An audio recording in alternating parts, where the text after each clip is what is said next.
दोस्तों, आपने रामायण में रावण के भाई कुंभकर्ण के बारे में जानते ही होंगे।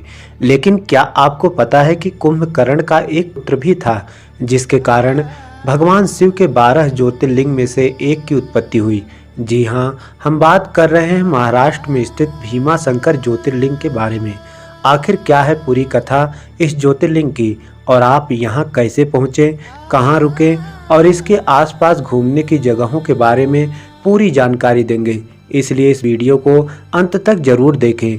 और दोस्तों, वीडियो शुरू करने से पहले आपसे छोटी सी रिक्वेस्ट है कि अभी तक जिन्होंने भी मेरे चैनल को सब्सक्राइब नहीं किया है तो चैनल को सब्सक्राइब कर लें और बेल आइकन जरूर प्रेस करें, ताकि आने वाली वीडियो आप तक पहुंचती रहे। तो चलिए वीडियो की शुरुआत कर लेते हैं। दोस्तों, महाराष्ट्र में स्थित 3 ज्योतिर्लिंग में से एक भीमा शंकर ज्योतिर्लिंग पुणे से लगभग 115 किलोमीटर की दूरी पर स्थित एक बहुत ही पवित्र तीर्थ स्थान है। सह्याद्री नामक पर्वत की हरी भरी वादियों से घिरा यह भीमा शंकर ज्योतिर्लिंग भगवान शंकर के 12 दर्शनीय ज्योतिर्लिंगों में से 6वें स्थान पर है। भीमा नदी के उद्गम स्थल पर सिराधन गांव में स्थित इस मंदिर का शिवलिंग मोटा होने के कारण यह मोटेश्वर महादेव के नाम से भी जाना जाता है। भीमा शंकर ज्योतिर्लिंग अमोघ है। इसके दर्शन का फल सभी मनोकामनाएं पूर्ण करता है। मराठा राज्य के महाराज छत्रपति शिवाजी यहाँ कई बार पूजन करने आते थे। इस मंदिर का निर्माण उन्हीं के द्वारा करवाया गया है। यहाँ के जंगल को वन्य जीवों के लिए संरक्षित किया गया है, जहाँ आप कई तरह के वन्य जीव जंतु, सेकरू नामक एक दुर्लभ जानवर, सुंदर पक्षी एवं वनस्पतियां देख सकते हैं। दोस्तों, अब बात करें इसकी रोचक कथा के बारे में, तो पौराणिक कथाओं के अनुसार राक्षस राज रावण के भाई कुंभकर्ण की पत्नी करकटी लंका में न रहकर एक पर्वत पर रहती थी। कुंभकर्ण और करकटी का एक पुत्र था, जिसका नाम था भीम। भगवान राम ने जब कुंभकर्ण का वध किया तब भीम छोटा बालक था। करकटी ने भीम को कुंभकर्ण का वध का बदला लेने के लिए बलवान बनाने का प्रण लिया। समय बीतने पर जब भीम जवान हो गया, तब करकटी ने भीम को उसके पिता कुंभकर्ण की मृत्यु के बारे में बताया। भीम क्रोधित हो उठा और उसने अपने पिता के वध का बदला लेने के लिए वन में जाकर भगवान ब्रह्मा जी की कठिन तपस्या की। भीम के कठोर तप से प्रसन्न होकर ब्रह्मदेव ने उसे बहुत शक्तिशाली होने का वर दिया। वरदान पाकर भीम बहुत शक्तिशाली हो चुका था। उसने देवलोक पर आक्रमण करके देवताओं को हरा दिया और देवलोक पर अधिकार कर लिया। महाबलशाली भीम के अत्याचारों से वेद पुराण शास्त्रों का लोप होने लगा। यज्ञ, दान, तप और धार्मिक अनुष्ठान बंद हो गए। सभी मानव, जीव जंतु और ऋषि मुनि त्रस्त होने लगे। उस समय राजा सुदक्षिण कामरूप देश के राजा थे। वे परम शिव भक्त थे। भीम ने कामरूप देश पर भी आक्रमण किया और राजा सुदक्षिण को युद्ध में पराजित करके बंदी बनाकर कारागार में डाल दिया। सभी देवतागण और ऋषि मुनि भगवान शिव के पास गए और भीम के अत्याचारों से मुक्ति के लिए प्रार्थना की। भगवान शिव ने कहा कि मेरे भक्त सुदक्षिण को भी बंदी बना लिया है, अब जल्दी ही उसका संहार होगा। राजा सुदक्षिण ने कारागार में शिवलिंग की स्थापना करके विधि पूर्वक पूजन पाठ शुरू कर दिया। उसकी नित्य शिव आराधना से प्रेरित होकर अन्य बंदी भी शिव भक्ति करने लगे। भीम को जब राजा सुदक्षिण का पूजन का पता चला, तब वह क्रोधित होकर के कारागार में राजा सुदक्षिण को मारने पहुंचा। कारागार में राजा सुदक्षिण शिवलिंग के सामने पूजन कर रहे थे। भीम ने पार्थिव शिवलिंग पर तलवार से प्रहार किया। उसकी तलवार शिवलिंग को छू भी नहीं पाई और उस शिवलिंग से शिवजी प्रकट हो गए। भगवान शिव ने केवल हुंकार से भीम को जलाकर भस्म कर दिया। भीम के वध के पश्चात सभी देवतागण और ऋषि मुनियों ने भगवान भोलेनाथ से कहा कि आप लोक कल्याण के लिए हमेशा के लिए यहाँ निवास करें।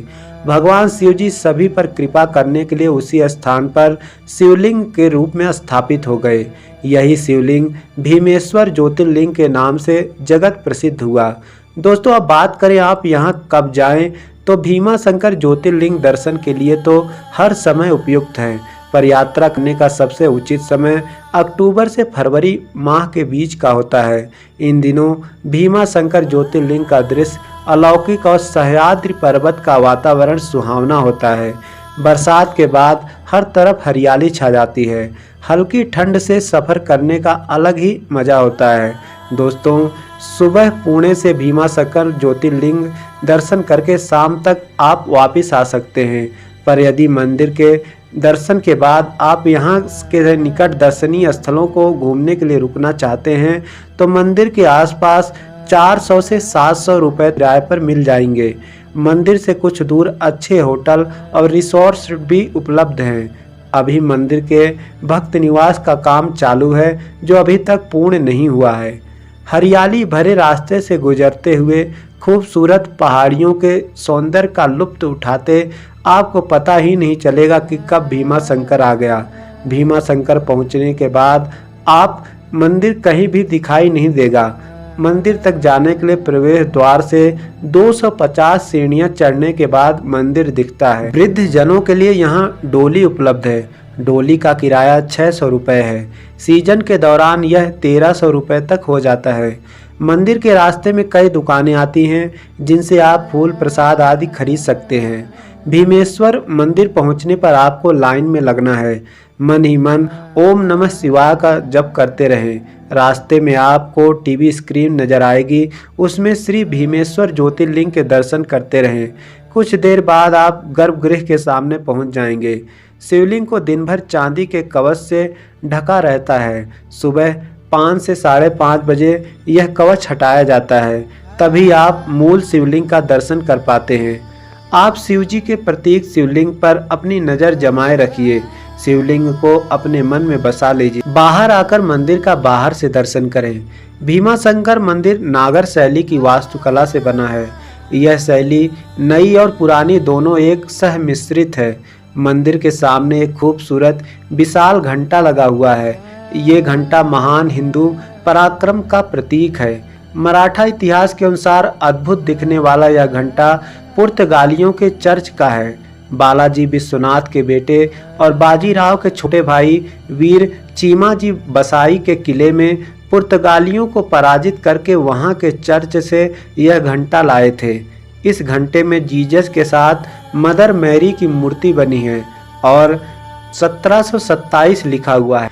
इस घंटे को महाराष्ट्र में पेशवाओं के काल के प्रसिद्ध राजनेता नाना फडणवीस ने लगवाया था और सभा मंडप और शिखर बनवाकर मंदिर को आधुनिक स्वरूप प्रदान किया था। भीमा शंकर ज्योतिर्लिंग के दर्शन करने के बाद आप यहाँ के कई दर्शनीय पर्यटन स्थल का भ्रमण कर सकते हैं।